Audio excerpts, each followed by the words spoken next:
দিয়ে আসুন, সুশাসন প্রতিষ্ঠা করতে আসুন, অন্যায়কে বিসর্জন দিন। যারা ভাবছেন এখন শাসকের ছত্রছায়া থেকে অন্যায় করেছেন, কলার তুলে ঘুরছেন, তাদের উদ্দেশ্যে বলবো একটু দুলাল সরকার দেখুন আর তেওয়ারি বাবুকে দেখুন কিভাবে তৃণমূলের কাউন্সিলরকে তৃণমূলের নেতাই খুন করলো, আবার তৃণমূল নেতা অ্যারেস্ট হলো।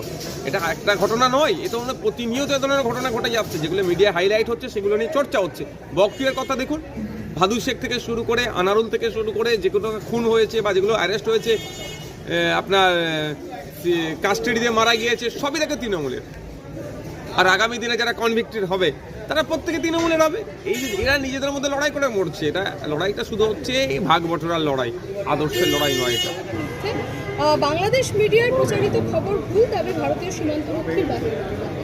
দেখুন, গতকালকে যে ঘটনা ঘটেছে সত্যি কাঙ্ক্ষিত নয়। যেভাবে আমাদের বিএসএফদের উপরে তাদের চড়াও হয়েছে এবং যেভাবে যেগুলো যা দেখলাম, এগুলো কোনোভাবেই মেনে নেওয়া যায় না। ছিটমহল নিয়ে দীর্ঘদিনের সমস্যা ছিল। আমাদের একাধিক বিঘা জমি আমরা বাংলাদেশকে দুটো দেশের সুসম্পর্ক গড়ার জন্য আমরা দিয়েছি। রিসেন্ট প্রায় 160 একর জমি আপনার নদিয়ার আশপাশ থেকে আমরা দিয়েছি। এরপরেও আমরা আমাদের জমি যখন আমরা ঘিরতে যাচ্ছি, যেভাবে আমাদের উপর আক্রমণ করছে, এটা মেনে নেওয়া যায় না। আশা করছি ফ্ল্যাগ মিটিংয়ে এই সমস্যার সমাধান হবে। আর এটাকে নিয়ে যারা আবার রাজনৈতিক ফায়দা নিতে চাইছে তাদেরকেও বলবো, দেখুন, রাজনৈতিক ফায়দার থেকেও আগে আমাদের দেশের নিরাপত্তা, সেটা আমাদের সকলকে মাথায় রাখতে হবে। মালদায় কাঁটাতারের বেড়া দিতে বাধা বাংলাদেশের, সীমান্তে বিএসএফকে বাধা বিজিবির, আর মালদায়ের সুপ্তিপুরে ধুন্ধুমার কাণ্ড। বিএসএফ এর সঙ্গে সীমান্ত পাহারায় গ্রামবাসীরা কেন কাঁটাতার দিতে বাধা বাংলাদেশের? সেটাই তো প্রশ্ন, যে আমরা আমাদের এরিয়াতে, আমাদের সীমানায় আমরা কাঁটাতার দিচ্ছি, অসুবিধা কাদের হচ্ছে কেন? এটা কোনোভাবেই মেনে নেওয়া যায় না। যে ঘটনা ঘটিয়েছে গতকালকে, যেটা ঘটেছে মালদা সুখদেবপুরে, এটা কোনোভাবেই কাঙ্ক্ষিত নয়, মেনে নেওয়া যায় না। যে সমস্যা তৈরি হয়েছে ওপর বাংলার মানুষ, মানে ওপর বাংলার বিজেপি দ্বারা, আশা করছি এটা ফ্ল্যাগ মিটিংয়ে আমাদের সমাধান হয়ে যাবে। আমরা কোনোভাবেই আমরা চাই না দুটো দেশের সীমান্তে এই ধরনের অস্থিরতা হোক। আমরা বারবার চাই আমাদের সীমানা কাঁটাতার দিয়ে, যে প্রায় 2200 কিলোমিটার আমাদের পশ্চিমবাংলার মধ্যে বর্ডার আছে, সেটা অন্তত কাঁটাতার দিয়ে ঘেরা হোক। কাঁটাতার দিয়ে ঘেরা থাকলে অবৈধ অনুপ্রবেশ থেকে শুরু করে যারাই প্রবেশ করছে না কেন তারা করতে পারবে না, এবং আমরা অনেকটাই সুরক্ষিত থাকবো। এটা কি একটা যুদ্ধ লাগানোর চেষ্টা? সবসময় তো চাইছে বাংলাদেশের এখন যারা ইন্টারিম গভর্নমেন্ট আছে, দেখছি পদে পদে তাদের বিভিন্ন মন্তব্য, যদিও সোশ্যাল মিডিয়ার মাধ্যমে জানতে পারছি, অফিসিয়াল মন্তব্য তাদের বুঝতে পারছি না কি আছে, যে তাদের বক্তব্য সবসময় যেন একটা ভারত বিরোধী হয়ে ওঠার চেষ্টা হচ্ছে, এবং তারা বাংলাদেশের জনগণের কাছে মাসিয়া হয়ে সাজার চেষ্টা করছে। কিন্তু এটা মনে রাখা দরকার, দুই দেশকে এগিয়ে যেতে গেলে দুই দেশের সাথে সুসম্পর্ক রাখতে হবে। কারণ কেউ যদি মনে করে ইন্ডিয়া থেকে তাদের আমদানি বন্ধ করে দেবো, পাকিস্তান থেকে নিয়ে আসবে, আপনি যদি জাহাজে করে নিয়ে আসে 14-15 দিন টাইম লাগবে, যদি চীন থেকে আনতে চাই একাধিক দিন টাইম লাগবে, আর ইন্ডিয়া থেকে কোনো জিনিস যেতে গেলে মাত্র 2 থেকে 3 ঘন্টায় বাংলাদেশে পৌঁছে যাবে। এগুলো মাথায় রাখা দরকার। সুতরাং আমরা চাই দুই দেশের অগ্রগতি হোক, দুই দেশের উন্নতি হোক। দুই দেশের উন্নতি হতে গেলেই দুই দেশকে, প্রতিবেশী রাষ্ট্রকে সুসম্পর্ক গড়ে তুলতে হবে। এই বর্ডারকে কেন্দ্র করে, কাঁটাতারকে কেন্দ্র করে যেভাবে গতকালকে নোংরামি হলো, এটা কোনোভাবেই মানে এটা ভালো লক্ষণ নয়। কখনো বাংলা, কখনো ত্রিপুরা, সীমান্ত অশান্ত করার ছক, গদি বাঁচাতে নির্বাচনের আগে প্ররোচনা দিয়ে যুদ্ধ চাইছে কি ইউনূস? আর এর পাশাপাশি প্রশ্নতে একটা থাকছে, গাজোয়ারি করে কি পার পেয়ে যাবে ইউনূস সরকার? গাজোয়ারি করে কোনোদিন পার পায়নি, আর পাতেও দেব না। আমরা যেমন কারো জায়গা গিয়ে দখল করার পক্ষে না, আগ্রাসনের আমরা বিপক্ষে। আমাদের পররাষ্ট্রনীতি কিন্তু আগ্রাসনকে মান্যতা দেয় না। সুতরাং যেমন আমরা মান্যতা দেয় না, ঠিক একইভাবে আমাদের জমি কারা জোরজবরদস্তি দখল করে নেবে, সেটাকে আমরা মেনে নিতে পারি না। আর বাংলাদেশে কবে নির্বাচন হবে সেটাই আমি অপেক্ষায় আছি, আমরা সকলেই অপেক্ষায় আছি। আমরা চাই বাংলাদেশ যখন প্রসঙ্গ উঠলো যে এখন ইন্টারিম গভর্নমেন্ট চলছে, একটা নির্বাচিত সরকার হোক। আশা করব নির্বাচিত সরকার হলে বাংলাদেশের যে অস্থিরতার পরিবেশ আছে সেটা অনেকটাই স্থিতিশীল হবে। বাংলা হোক কিংবা ত্রিপুরা, চোয়াল শক্ত করে ঠান্ডা মাথায় সীমান্তে লড়ে চলেছে বিএসএফ।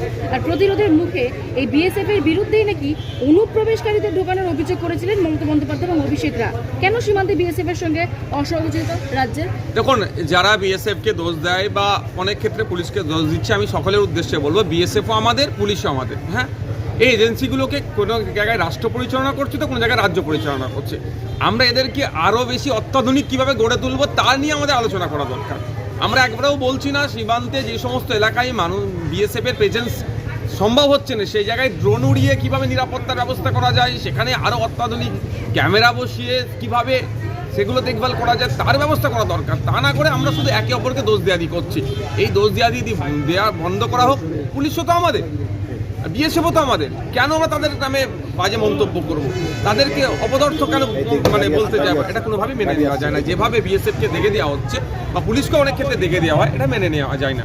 রশদ, এর আগে আমরা আপনার মুখেও শুনেছি এবং অন্যান্য বিরোধী দলও বলেছে যে ফেন্সিং নিয়ে কোথাও যেন চাইছেই না ফেন্সিং দিতে রাজ্য সরকার। শুধু তাই নয়, এরপর আমরা কি দেখলাম, এই কালকে যে ঘটনা ঘটলো, এখনো কি মমতা বন্দ্যোপাধ্যায় দেশের সুরক্ষাকে দূরে রেখে রাজনীতির কথাই ভাববেন?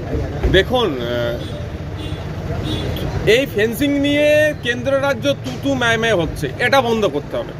আমি একজন জনপ্রতিনিধি হিসাবে এবং ভারতের একজন নাগরিক হিসাবে আমি আবেদন করব রাজ্য সরকারের কাছে, কেন্দ্র সরকারের কাছে, এই কে জমি দিচ্ছে না, ওই জন্য কাঁটাতারের বেড়া হচ্ছে না, পোস্ট হচ্ছে না, এইগুলো না করে দুটো সরকার, কেন্দ্র সরকার, রাজ্য সরকার বসে এইগুলোকে দূরে সরিয়ে আমাদের নিরাপত্তার কথা ভেবে উচিত হবে কি এগুলোকে দ্রুত পশ্চিমবাংলায় যে 2200 কিলোমিটারের মধ্যে যে কিলোমিটারগুলো এখনো বাকি আছে সেইগুলো কাঁটাতার করা এবং সমগ্র ভারতবর্ষ থেকে বাংলাদেশের সীমানা প্রায় 4000 কিলোমিটারের উপরে সমস্তটাই কাঁটাতারের বেড়া দেওয়া হবে।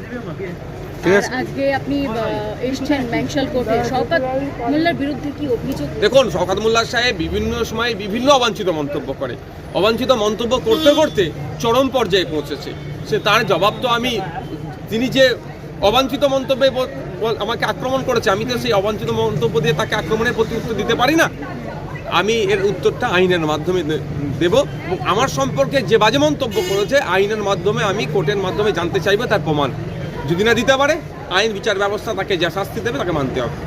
অর্থাৎ আমি আজকে মামলা করতে এসেছি ব্যাংশাল কোর্টে, এই যে CM 2A-তে মামলা করব শওকত মোল্লা সাহেবের বিরুদ্ধে। দুলাল সরকার খুনে গ্রেফতার নরেন্দ্রনাথ তিওয়ারি এবং এর পাশাপাশি গ্রেফতার হয় মোহাম্মদ আব্দুল করিম, অমিত রজক, অভিজিৎ ঘোষকেও গ্রেফতার করেছে পুলিশ। তো এক্ষেত্রে কি বলবেন? তৃণমূল নেতা খুনে তৃণমূল নেতাই গ্রেপ্তার। কাকের মাংস খায় না, এটা একদম প্রচারিত। কিন্তু তৃণমূল যে তৃণমূলকে ছাড়ায় না, আমরা দীর্ঘদিন ধরে বলে আসছি, সেটা আবারও প্রমাণিত হলো।